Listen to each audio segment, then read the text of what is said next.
Parliament సమావేశాలు 20 రోజులు జరిగితే ఒక్కరోజు కూడా హోంమంత్రి అమిత్ షా సభకు రాలేదన్నారు పెద్దపల్లి కాంగ్రెస్ ఎంపీ వంశీకృష్ణ. 250 కోట్ల ప్రజాధనాన్ని వృధా చేసిన ఘనత అమిత్ షాకు దక్కుతుందన్నారు. పెద్దపల్లి రైల్వే స్టేషన్లో అమృత్ భారత్లో భాగంగా రైల్వే స్టేషన్ రినోవేషన్ పనులను పరిశీలించారు.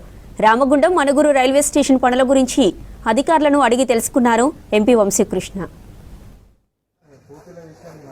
సతీష్ కుమార్ ఎవరైతే రైల్వే బోర్డు చైర్మన్ గారు ఉన్నారో వారిని కలవడం జరిగింది. మళ్ళీ అశ్విని వైష్ణవ్ గారు రైల్ మంత్రి గారిని కూడా కలవడం జరిగింది. ప్రత్యేకంగా రామగుండం మనుగురు లైన్ ఏదైతే అనౌన్స్ చేసిండ్రో 6 నెలల క్రితము 4,000 కోట్ల రూపాయలతో ఏదైతే కన్స్ట్రక్షన్ చేస్తామని చెప్పిండ్రో దాని డీటెయిల్స్ కనుక్కోవడం జరిగింది. పని చాలా వేగంగా జరుగుతున్నది. మేము అప్డేట్ కూడా మీకు అఫీషియల్గా పంపిస్తామని చెప్పి వారు చెప్పడం జరిగింది. మరి ముఖ్యమైన అంశం ఏంటంటే వర్షాకాలంలో అనేక ఆర్ఓబీస్ ఎల్ఓబీస్ సగంలో ఉన్నాయి, నీళ్ళు నిండిపోతున్నాయి.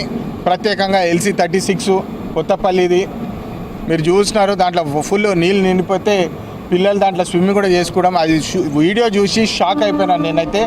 ఇమ్మీడియట్గా సతీష్ కుమార్ గారికి తీసుకుపోయి ఇట్లాంటి మెయింటెనెన్స్ ఉన్నది, ఇది అసలు మంచిది కాదు.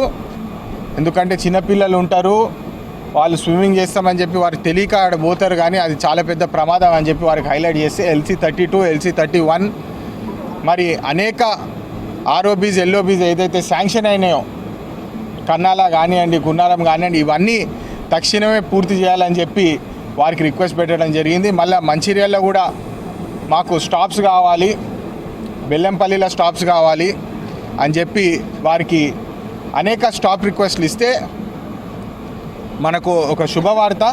అమృత్ భారత్ స్కీమ్ కింద 2 స్టాపేజ్లు మనకు పెద్దపల్లి ప్రాంతానికి రావడం జరిగింది. మళ్ళీ బెల్లంపల్లికి కూడా 2 స్టాప్లు ఇవ్వడం జరిగింది. మంచిర్యాల బెల్లంపల్లి ప్రాంతానికి నవజీవన్ ఎక్స్ప్రెస్ హంసఫర్ ఎక్స్ప్రెస్ కూడా త్వరలోనే మీకు అఫీషియల్ కమ్యూనికేషన్ వస్తుంది. మళ్ళీ అమృత్ భారత్ స్కీమ్ కింద 2 స్టాప్స్ వస్తున్నాయి. తిరుపతి కూడా పోయే స్టాప్ వస్తుందని చెప్పి అనౌన్స్మెంట్ చేసిండ్రు.